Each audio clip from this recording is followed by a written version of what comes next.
Bonjour, cher peuple de Dieu, je vous salue dans le nom de Jésus. Ce matin, je suis très ravi de partager avec vous une parabole. Et c'est la seule parabole que Marc nous a rapportée, avec la parabole de la sémence. Et nous découvrons cela dans le livre de Marc 4, à partir du verset 26, qui dit « Voici à quoi ressemble le royaume de Dieu. Il est semblable à un homme qui jette de la sémence en terre, qui dorme ou qui reste éveillé, nuit et jour. La sémence germe et pousse sans qu'il sache comment.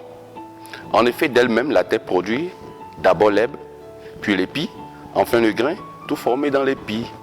Et dès que le fruit est mûr, on y met la fossile, car c'est le mot de la moisson. La Bible nous présente ici les bonnes terres. Plus haut, nous avons vu les différents types de terres, les différents types de sols. En les sols qui sont rocailleux, où là, lorsque la sémence tombe, ça ne peut pas produire du fruit puisqu'il n'y a pas de racines. Et nous voyons aussi sur le long du chemin, les oiseaux viendront prendre. Nous voyons certaines graines qui sont plantées dans les endroits remplis de soucis, d'inquiétudes. Ça fait que nous sommes infructueux. Le Seigneur est en train de nous rassurer qu'il y a la loi de la croissance spirituelle. Il y a la loi aussi de la croissance, de la prospérité et des fruits que nous devons avoir. Mais comment nous devons le faire? Le Seigneur nous rassure que la sémence qui est sa parole doit être plantée en bonne terre. Donc, on a la loi de la sémence, on a aussi la loi de la bonne terre. Nous ne sèmons pas dans n'importe quelle terre, car quand tu sèmes dans n'importe quelle terre, ça s'appelle dépenser, ça s'appelle gaspiller. Ce qu'il faut faire, c'est de rechercher la bonne terre. Mais comment mettre en terre la sémence? La sémence représente la loi de Dieu. La sémence représente la parole de Dieu. La sémence représente les principes de Dieu, les règles et les vérités de Dieu. Lorsque nous découvrons les vérités de Dieu, qu'est-ce que nous devons faire?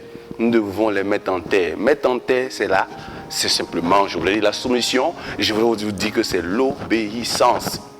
Lorsque tu obéis aux principes de Dieu, lorsque tu obéis aux lois de Dieu, aux vérités de Dieu, tu verras, je t'assure, tu verras un fruit, des fruits en abondance.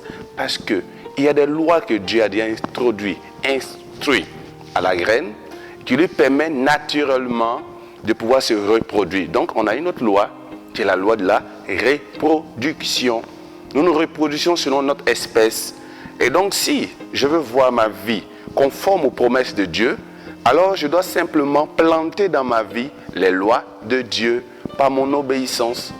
Et lorsque j'obéis, je verrai alors, ça va prendre du temps, c'est vrai, mais ça va forcément, parce qu'il y a un temps pour que la graine puisse germer. C'est Dieu qui envoie la pluie, selon Isaïe 55. C'est lui qui envoie la pluie, c'est lui encore qui donne la sémence. La sémence, c'est la parole. Donc nous avons tout pour réussir, nous avons tout pour prospérer. Je vous assure, la loi de la prospérité est rattachée à l'obéissance.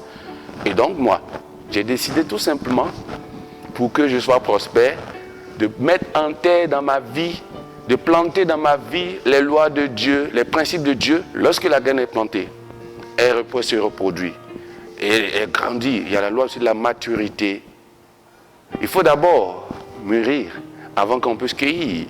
Lorsqu'une mangue n'est pas encore mûre, que tu la manges, vous voyez comment ça grince des dents.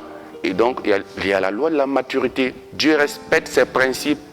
Voilà deux choses que Dieu respecte.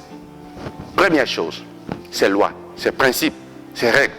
Deuxième chose, le libre arbitre. Il nous donne le choix. Et donc, je vous ai dit, j'aime la bénédiction, donc je choisis d'obéir aux lois de Dieu. Si tu aimes aussi la bénédiction comme moi, à partir d'aujourd'hui, fais attention à ta vie. Fais attention à ce que tu sèmes, car l'on récolte toujours ce qu'il a sémé. Aujourd'hui, ma vie est telle que le résultat de ce que j'ai sémé hier. Et donc, si je veux voir un lendemain meilleur, un avenir rempli de promesses de Dieu, à partir d'aujourd'hui, faites comme moi. J'ai pris la décision, c'est un choix, de respecter les lois de Dieu, d'observer les lois de Dieu. Et donc, si tu fais comme cela avec moi, tu verras aussi qu'au temps de la récolte, tu auras quelque chose quand même. Les promesses de Dieu seront oui et amen pour toi. Que Dieu vous bénisse.